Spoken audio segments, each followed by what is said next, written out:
12 রবিউল আউয়ালে আমরা রাসূলের আদর্শ জাতির কাছে তুলে ধরতে চাই। আমরা বলতে চাই রাসূল আমাদের আদর্শ। আল্লাহ বলেন, লাকাদ কানা লাকুম ফি রাসূলিল্লাহি উসওয়াতুন হাসানা। রাসূলের মধ্যেই রয়েছে উত্তম চরিত্রের আদর্শ। আল্লাহ অন্যত্র বলেন, মা আতাকুমুর রাসূলু ফাখুযুহু ওয়া মা নাহাকুম আনহুম ফান্তাহু। রাসূল তোমাদেরকে যা কিছু দিয়েছে তা তোমরা আঁকড়ে ধরো।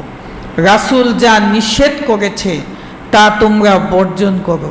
সম্মানিত আয়েশা রাসূল ভাইরা, রাসূল আমাদেরকে কি দিয়েছে তা তো আমাদের আগে জানতে হবে।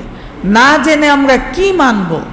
আমাদের এই জানার অনুষ্ঠানই হলো 12 রবিউল আউয়ালের পবিত্র ঈদে মিলাদুন নবীর সম্মেলন, যার মাধ্যমে মানুষ জানতে পারে রাসূলের আদর্শটা কি, রাসূলের চরিত্রটা কি। সত্য না মিথ্যা বলেন তো?